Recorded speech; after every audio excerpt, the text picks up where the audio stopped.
Hey, what's up guys? Today, I'll show you a horror thriller film, Dark Ride. Spoilers ahead, watch out and take care. The film begins in 1989 in New Jersey. Two twin girls wander through an abandoned amusement park and approach a horror-themed ride. They ask the operator for a ticket, who jokes that the ride is one way. Subsequently, he lets them in for free and the ride begins. The girls are pulled into a dark tunnel filled with terrifying objects, the usual things you find on such a ride. Things go well initially, but at one point, a hand appears from an overpass and takes the heavy one of them away. The remaining girl gets scared and begins to panic. A few moments later, the ride stops next to an operating room. One of the dummies turns out to be a real person. He removes a blanket from a table, revealing the lifeless body of her sister. The girl screams in terror at the sight of her sister's bloody body. The scene is interrupted, and then we find out from a newspaper the news of their deaths.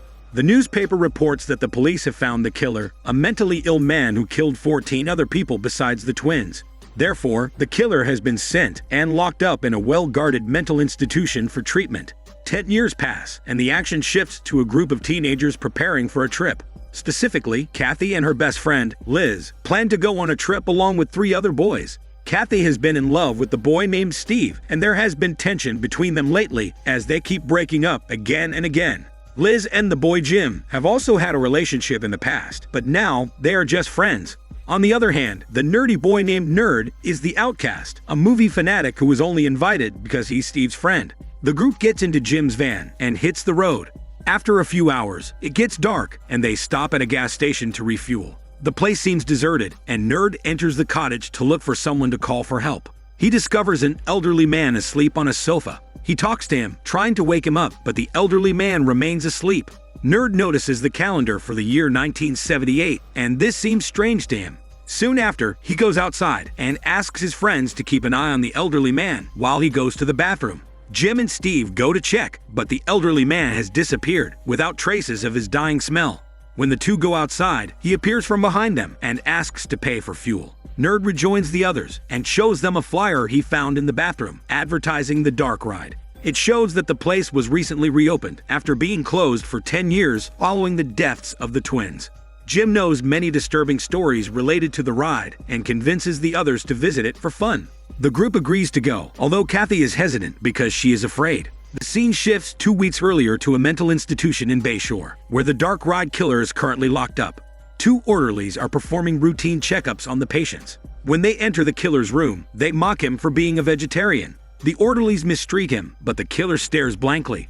One of them continuously slaps his head with a piece of meat, not realizing that he's making the biggest mistake of his life. Furious, the killer stands up and ends up breaking the strap that held him bound. Then, with a flashlight, he penetrates the chest of one of the orderlies, spurting blood everywhere. The last orderly looks at him in terror and slowly backs away with his blood-stained shoes. He begins to scream as the killer approaches him, and then kills him by biting and chewing his juicy flesh, possibly from his smelly part. After killing him, the killer drags the body with him and escapes from the institution. Back in the present, the group is on their way to the amusement park to experience the Dark Ride. It turns out that they have a small budget issue, and to save money, Nerd suggests spending the night at the Dark Ride.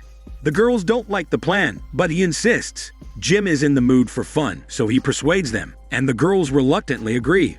A few hours later, Jim spots an attractive hitchhiker who stops them to ask for a ride. The boys are thrilled and welcome her with open arms. She is Jen, a very sociable and outgoing person who loves parties. When she finds out they are going to the Dark Ride, she insists on coming with them and offers her stash of pot to relax for the rest of the trip. When the group arrives at the amusement park, it appears to be closed. At one point, they spot a security guard helping a drunk man. When they walk away, the group intends to use this moment to enter the building. On the other hand, Kathy refuses to go, preferring to sleep in the vehicle. Before the others leave, she makes a snide comment about Steve and his new friend Jen. He realizes that she is jealous and tells her that he has missed her for the past few months. They decide to discuss their relationship the following day. The group heads to the back of the ride, except Kathy. Looking for an entrance, Jim finds a ladder and climbs to a higher platform. He manages to enter, but is immediately startled by the head of a dummy. He subsequently turns on the electricity and consequently the Dark Ride. Then he opens the door to let the rest of the group in. They take a look around and are fascinated by the spooky props and sets. Jim plays with a mannequin, but after realizing it has a destroyed face, he gets frightened and lays it on the floor. As the others go to another room, Nerd approaches the dummy and gently touches its face. In the next scene, we see the killer wearing a mask, standing on a platform. He has already returned to his old home and is preparing for a massacre. The group gathers at a place and tells stories. Everyone is having fun until Liz notices someone moving in the dark. She tells the others, but they start laughing. Jim begins to tell the story of the twins killed on this ride 10 years ago. He says the police report reveals that the girls were brutally murdered and half of their bodies are missing. He adds that the killer had the mental capacity of a 5-year-old child, and the killer was one of the adopted sons of the operator of this ride. While his brother was normal, he was malformed and had mental problems. Therefore, his father kept him imprisoned in the dark ride for most of his life. Since he grew up in this terrifying environment, violence was the only thing he knew. Jim reassures them by saying that the killer was killed during a police intervention. But at that point, Nerd interrupts him and states that the killer is still alive. Nerd bitterly reveals that the victim twins were his cousins, and that spending the night in this place seemed like the proper way to wrap things up. He recounts that the killer was caught by the police and then taken to a mental hospital. Despite the horrible things he did, Nerd sides with the killer. He argues that since the killer had the brain of a 5-year-old, he didn't kill but play with his victims. Since the only kind of play he had witnessed as a child was terrifying dummies that scare people, he linked the murder to fun. After hearing the story, the group feels sorry for the killer. They also apologize to Nerd for bringing up the subject. Jen picks up Steve and takes him to another room to look around. Suddenly, they come across Kathy's dead body. Someone has cut her throat and tied her to a chair. Scared to death, Steve starts screaming like a chicken, but Kathy bursts out laughing and reveals that it was a prank. She then high-fives Nerd and reveals that they had planned this before they even started the trip. Nerd insisted on staying overnight at the dark ride because Kathy wanted to teach Steve a lesson for sleeping with another girl while he was dating her. Steve gets furious, especially at Nerd, and then storms out the door. Nerd is embarrassed, and Jim tells him that he would beat him up if he did that to him. The group goes outside, but discovers that the door is locked. They ask Steve to open it, but no one answers, and then the power goes out. While the others wait, Jim decides to go down to the basement to turn on the power. In the next scene, we see Steve wandering inside the ride, while the killer is on his trail. Jen follows Jim into the basement, but instead of resolving the issue, they start kissing, but without using their smelly tongues. Jen gets the impression that someone is watching them, but Jim ignores her and says to continue their massage. Meanwhile, the other part of the group begins to worry because the two have not yet returned. They decide to go to the basement, and as they walk, Kathy notices a strange puppet. When she gets closer, she realizes that it is Steve's corpse covered in blood.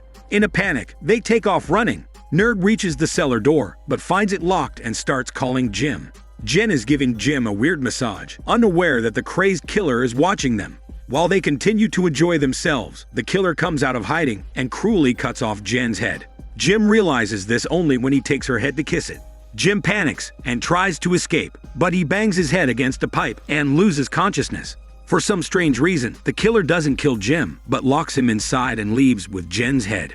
Jim wakes up and tries to escape from the cellar, but the door is locked. On the other hand, Kathy and Liz are near the entrance. Kathy blames herself for endangering everyone's lives. Panicked, Kathy leaves Liz alone and returns to the hallway to look for the others. As Liz wanders around, the killer comes out of a secret door and begins to follow her. Liz comes down the stairs and sees an axe on a higher platform. When she manages to grab it, the killer appears next to her, and Liz begins to run away, shouting as loud as she can. At one point, the killer grabs onto a net and terrorizes Liz, causing her to run away. Eventually, Liz finds herself in the operating room, where the victim twins were killed many years earlier. The killer pushes her hard against the wall and eventually kills her. Later, we see how he drags Liz's corpse. At the same time, Jim bursts through the cellar door and manages to escape. While looking for a way out, he comes across the killer, who drags Liz's body and flees. The killer chases him, but Jim is faster than the others, which makes him difficult to catch. A police officer has arrived outside the ride in response to a noise complaint. He carefully enters and shouts to see if anyone is there. Kathy is about to jump out of the window, but she hears his voice and follows it. The problem is that the killer hears it too and goes to chase away the unwanted guests. When Kathy and the policeman finally meet, the killer appears behind him and slowly raises a large blade. Kathy looks at him, shocked, unable to get out even a word to warn the policeman. The killer cuts the policeman's skull in half with a strong, precise blow. As the head splits in half, Kathy starts screaming and runs away. She reaches the window and jumps out, injuring her leg. She reaches the van and drives away. Meanwhile, Jim is still alive and trapped in the dark ride. Looking out the front door, he notices that their car is gone and loses all hope of survival. He wanders around sobbing, and the killer suddenly appears behind him. The killer hits him with his head against the wall, but Jim manages to escape, but not for long because he slams into a mirror and the killer catches up with him. As Kathy drives, she finds a message from Jim asking for help, so she decides to return. The killer continues to throw Jim all over the place, as if he were an adult toy. Eventually, he approaches and is about to kill him, but Kathy suddenly reappears and crashes the van into the wall, hitting the killer dead on. The killer lands on a wall full of nails, and Jim gets up to help Kathy, who has been stunned by the impact. Nerd appears out of nowhere and seems not to care what is happening. Jim lashes out at him and asks how he found his way out. Nerd approaches Jim, but stabs him repeatedly with an attitude of revenge. It is later revealed that Nerd is actually the killer's brother, who was adopted with him. Obviously, Nerd despised the way his friends treated him, so he dragged them to this place to make them pay. Nerd approaches his killer brother's corpse and takes his mask. Here it becomes obvious that the mask is the part of the dummy's face that Jim had found earlier. Therefore, the killer had prepared for this carnage from the beginning. When Kathy wakes up, Nerd thanks her for bringing her friends there, without suspecting anything. In the end, Nerd lets her go because she was the only one who treated him with dignity. This is Daniel CC Movie Channel. Stay safe and enjoy your day.